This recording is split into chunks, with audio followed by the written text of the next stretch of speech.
Welcome to the Calm Analytics channel. I'm Boris Tezenghausen. July 2nd, here are the main news stories at this moment. Last night, the Russian Federation committed yet another terrorist act. There was a massive shelling of Ukraine. More than 70 missiles and over 500 attack drones were launched.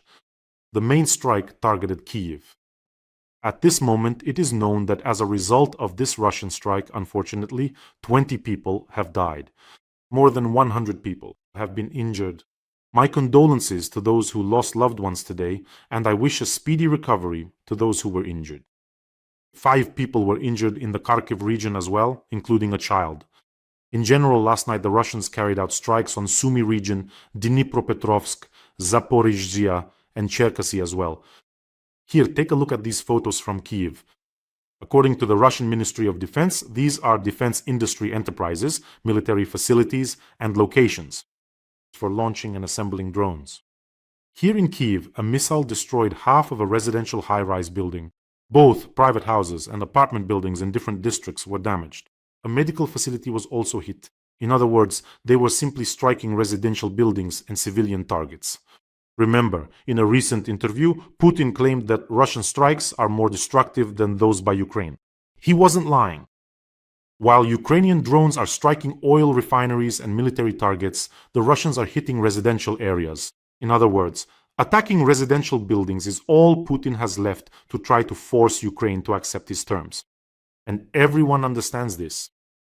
The Botox demon didn't study history well. Hitler also bombed London in hopes of breaking the resistance. But everyone remembers how that ended. Well, could Ukraine, instead of targeting oil refineries and military factories, strike residential neighborhoods in Moscow and St. Petersburg? Of course it could, and it has the means to do so. But Ukrainians are not terrorists. And I'll tell you more, Putin probably dreams that instead of hitting Russian oil refineries and military factories, we would strike residential neighborhoods in Moscow. Because for him, Russians are expendable. If we wasted our missiles and drones there and didn't hit NTV, that would be happiness for him. After all, he came to power on the explosions of Russian apartment buildings. Remember the Ryazan sugar? That's how he started out, together with Patrushev. But believe me, Ukrainians will bring Russia down much faster without these kinds of strikes, without the desperation and agony inflicted on residential buildings. When yet another fan of the Russian world is crying in line for gasoline or on the Kerch Bridge, saying they don't want to leave and so on, Russians, go back and rewatch these scenes, these photos from Ukrainian cities. Don't ask us anymore, why us? Because the answer is right here in these scenes. This is why you won't have any gasoline at all in the near future, why prices will skyrocket, why there will be no food, why your power plants will be destroyed, and why those who work at Russian military factories making missiles and drones are not innocent, peaceful people. They are absolutely legitimate targets. Because last night, Putin himself did not personally launch a single missile, and he did not personally launch a single drone. It was Russians who did this with their own hands. It's clear that strikes against Ukraine have not broken and cannot break Ukrainians. This has long been obvious to everyone. Everyone has realized this already, even in Russia, except for the bold Spirochit and the same kind of deranged maniacs. What Putin is doing is not a sign of strength, it's a sign of weakness and agony. And I would also like to thank our air defense forces, who today worked at the very limit of their capabilities. If it weren't for them, there would have been much more destruction and many more casualties. Thank you so much. I think it's obvious to many, even in Russia, that even more drones and even more missiles will be flying over Russia in the near future. In fact, they already are. In response, Ukraine, with a cool head, methodically, continues to squeeze the gas station country, depriving it of the ability to replenish its military budget. Today, I will explain to you with exact figures why the coming months will be very, very difficult for Russia. But for now, the General Staff of the Armed Forces of Ukraine has officially confirmed the strike on one of the largest oil refineries in Russia, the Kstovo refinery. The strike hit the primary oil processing unit, AVT-6, which is one of the key components of the plant. Let's watch the video and see how beautifully this refinery is burning.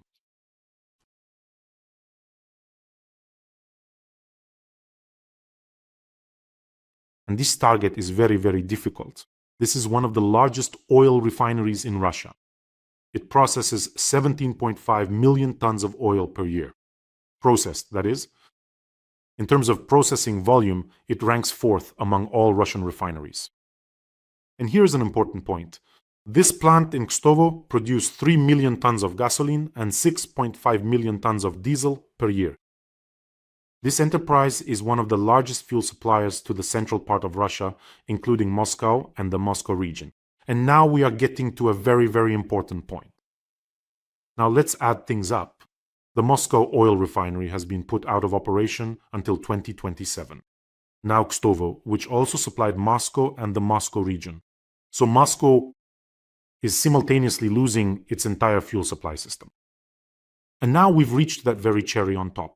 That is, fuel doesn't come to Moscow from all over Russia, but through a specific ring pipeline supplied by 4 plants.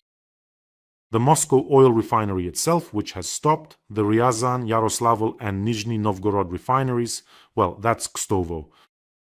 Well, now my inner nitpicker has switched on, and let me explain it on my fingers. He's going to explain now. Why? Muscovites have received that very rubber trinket box. 4 plants pump fuel to Moscow.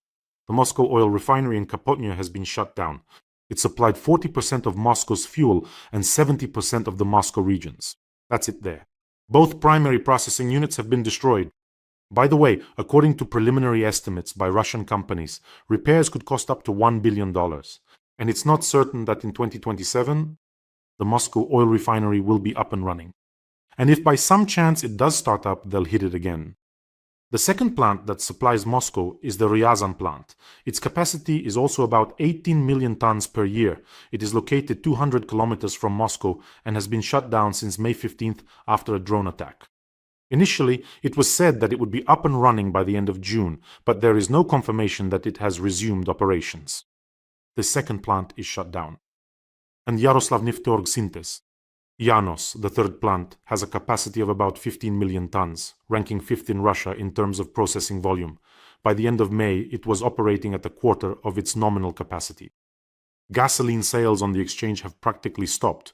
And here is the fourth plant, Kstovo, North Sea, once again under attack, with the AVT-6 unit knocked out again. So the result is that all 4 plants of the Moscow ring are simultaneously in a state of complete or partial shutdown. In other words, this isn't just the loss of a single major player, it's the total reset of the entire supply system for the capital all at once. And this is a very telling moment. Starting June 23rd, the Moscow city administration cancelled the permit system for fuel trucks, so they can deliver fuel to Moscow around the clock, practically without any paperwork. In other words, this is a direct admission that the regular logistics, the pipeline ring, can no longer cope. That is, the city is switching to manual control to the so-called wartime fuel supply mode. And of course, no one will mention this on television. Putin will mumble with his false teeth that everything is under control, there are reserves, and there is absolutely no shortage. But a big mess is looming over Moscow.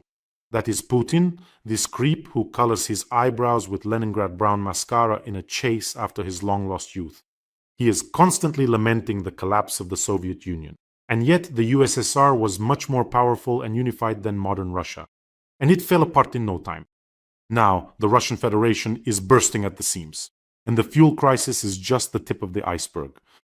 Well, Ukraine will stand strong, defeat Russia, and rebuild even better than before. And it will reclaim what is rightfully its own. In every episode, we have an important fundraiser for Ukraine's defense forces. Today, we continue. Today's fundraiser is a themed one. It's for mobile command posts for our air defense forces.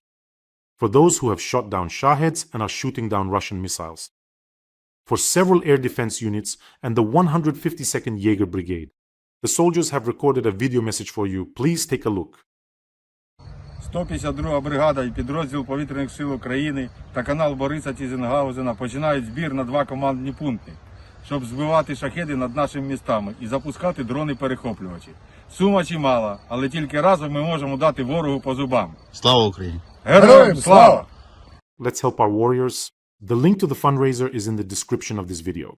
There are options for Mono, Private, and PayPal for those who want to help from abroad. And the QR code in the corner, if you're watching on another channel, it also always leads to the fundraiser.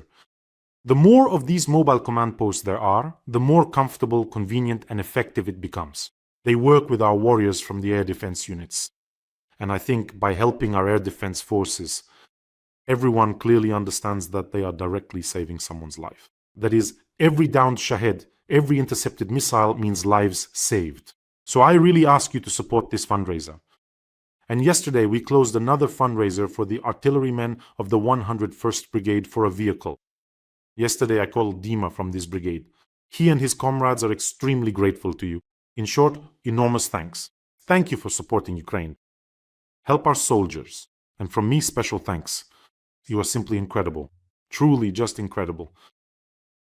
Well, today we came out of the shelters, got ourselves together, as they say, and moved forward. That is, there were a lot of people in the shelters today. Just yesterday, when the rocket-propelled Shaheds were already flying, and there were many warnings yesterday that there would be a strike. I think everyone understood yesterday that there would be a strike. That's why I didn't wait for the ballistics to start. As soon as the first Shaheds flew, I grabbed Siegfried under my arm and headed for the shelter. It became clear that the scumbag was going to bomb us tonight. Just imagine, this underground fool spent 3 weeks stockpiling rockets for this strike just to launch them at us at night. When I look at Siegfried, I wish I had that unique skill my pug has. Wherever you put him down, that's where he'll fall asleep. In general, everyone in the shelter is chasing after some little dog, everyone is running around, it ran away. Siegfried just sleeps wherever you put him down, that's where he sleeps. I wish I had such a unique skill. Now let's move on to even more interesting news from this so-called superpower. Russia has started buying gasoline from India, according to Reuters. There was a sea, at least 60,000 tons of gasoline have been sent to Russia. They plan to reach an import volume of 400,000 tons per month from several countries. So in total, they want to buy 400,000 tons. This includes Belarus, which has already tripled its deliveries to the Russian Federation last month. Then they'll also get a little from Kazakhstan. In general, gasoline consumption in the Russian Federation during the summer is 110,000 tons per day. So these 400,000 tons are literally enough for just 4 days. They want to buy from all countries, from everyone. The supply scheme looks very simple. This is something that would be important for Russians to hear. Russia sells oil to India at a discount. India refines this oil into gasoline, then it sells this gasoline back to Russia, but already at the market price. So India profits twice, it buys Russian oil at a bargain price and sells the fuel at market price. And as for the costs, guess whose shoulders they fall on? Of course, on the shoulders of Russians. In general, in the end, Russia will pay for this war. If not reparations, then their children and grandchildren will be paying. Definitely, there's no way around it. If they don't want to pay themselves, there are frozen Russian assets, which, by the way, Putin conveniently placed in European jurisdictions. Don't Russians want to ask Putin this question? Why, when starting the war, didn't he withdraw them? Russian billions from European depositories? Well, after all, that's essentially their money, the Russians, not Putin's. They say the acute fuel shortage in Crimea will be resolved in 2 weeks. This was stated by State Duma Deputy Babashov. That's a lie. No one will solve the fuel problem. Not in a week, not in 2, not in 3. No one will solve it in Crimea. Things will get much worse. He also forgot to mention electricity, that there won't be any power either. Some people in Crimea have already started to realize this and have begun to leave. We have both Crimean partisans and pro-Ukrainian people there, and they confirm this information to us. So for now, it's not a massive flow. But people are leaving with their families. Now let's move on to Kazakhstan. Kazakhstan will send 50,000 tons of gasoline to Russia as humanitarian aid. Reuters is also reporting this. I thought, humanitarian aid? I'm talking about the leadership of Kazakhstan now. Humanitarian aid. But what about the Russian boys? There's nothing to refuel tanks with on the front lines and nothing to refuel Shaheds with in Alabuga. So this is what the humanitarian aid is for. Just imagine for a second. It's 1944. The Allies are advancing. Germany is facing a severe fuel shortage. Those Hungarian refineries have been bombed. And suddenly a neutral country says, but Hitler doesn't have anything to refuel his tanks with. Let's give him, let's send him several tens of thousands of tons of gasoline as humanitarian aid. Can you even imagine something like that? Today, something similar is happening soon, where even shells are being sent as humanitarian aid. Mr. Tokayev, but here my inner nitpicker kicks in again, and now I'll explain why neither India, nor Kazakhstan, nor Belarus will save Russia. After the strikes on the refineries, the gasoline shortage in Russia is about 25,000 tons per day. So they consume 110,000 tons, but now, thanks to our drones, they only produce 85,000 tons. 60,000 tons from India, 70,000 tons from Belarus, and 50,000 tons from Kazakhstan. So, in total, how much is that? 180,000. That's 1.5 days of national consumption in the Russian Federation. That will last them for 1.5 days. That's all they'll get. And here, my Kazakh friends explained something very interesting to me. Why is Tokayev being so generous? 50,000 tons as humanitarian aid, well, maybe not entirely on his own initiative, he's planning to send to the Russian Federation. Although, let's wait until they actually send it, but Reuters is reporting this information. So, why might he not even have a choice in the matter? Another thing is how oil refining is organized in Kazakhstan, that is, in Kazakhstan itself. There are basically 3 major oil refineries where almost all of the country's gasoline is produced: the Pavlodar, Shymkent, and there's also one in Atirau. They all process about the same amount. They process about 6 million tons each. Now, the Pavlodar refinery is an extremely interesting case. The plant was built back in the Soviet era and was specifically designed to process oil from Western Siberia. So, historically, its main raw material has remained Russian oil, which is delivered via the pipeline system from the Omsk region, where our drones have already reached. Now, as for Kazakh oil, it is used there only in limited quantities. So, this refinery is also one of the levers of pressure, not to mention the nuclear power plant and everything else. So, if the Russians stop supplying their oil, which the Pavlodar refinery is designed for, then it will stop operating. Well, I think that's more or less the kind of agreement they have there. An arrangement. And by the way, this is despite the fact that Putin still hasn't learned the name of President Tokayev. And one more piece of news. By the age of 35, Russians should have at least 3 children, start a family, and establish themselves in a profession. This was stated by the head of the Federation Council, Valentina Matviyenko. But the main thing is to have 3 children by the age of 35 so that Putin has cannon fodder. I mean, Matviyenko is just a spiteful devil. She is from that very long-standing inner circle of Putin's most loyal and ruthless demons. When I look at this Putin team of Komsomol devils, I get the impression that they just hate life itself. Things like laughter, youth, joy, happiness, they infuriate them. Just look at the constantly twisted with malice faces of Putin's closest associates. Patrushev, Narishkin, Matviyenko, Bastrykin, Ushakov. They're all like that. They're real devils. Can anyone tell me why? Putin has destroyed 1.5 million Russians, killed and maimed them in this senseless war. Not only did he destroy those he supposedly came to save, I probably won't be revealing any secrets to anyone. It's already an open secret, known even in the occupied territories. Some people there have finally realized it.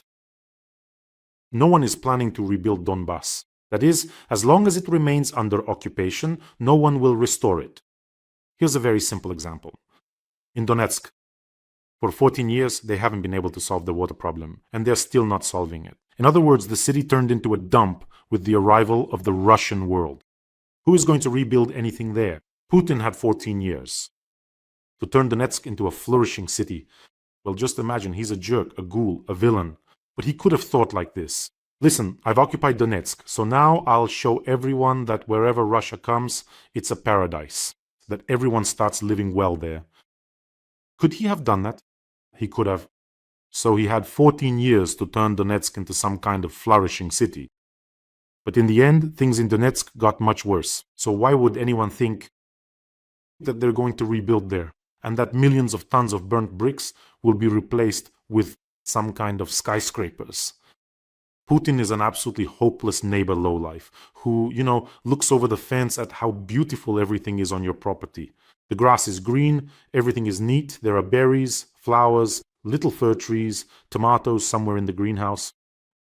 And he starts messing things up for you because on his own overgrown plot, where there are bottles lying around everywhere, everything is overrun. And none of that exists there. Because the very fact that you live better and happier than he does just infuriates him. Putin's goal is not for Russians to live well. Quite the opposite. Poor, destitute, and humiliated. A Russian is much more willing to go die for money in a senseless war. Putin's goal is not to increase the wealth of Russians. Putin's goal is to make sure that you, the neighbors of the Russian Federation, don't suddenly become happy. And even the weapons he now threatens his neighbors and the whole world with, the ones he attacks or tries to attack with, they're not even his weapons. He inherited them from the Soviet Union. But he miscalculated with Ukraine, seriously miscalculated. He opened his big false jaw, but now he can't close it anymore. Ukraine will choke him, Ukraine will bury him, and drive a wooden stake into his vile black heart. Well, friends, take care of yourselves, take care of your loved ones, and don't forget to subscribe to this channel. And let's help our air defense fighters. Our help will be very useful to them. The link to donate is in the description of this video. Have a peaceful day, everyone, and glory to Ukraine,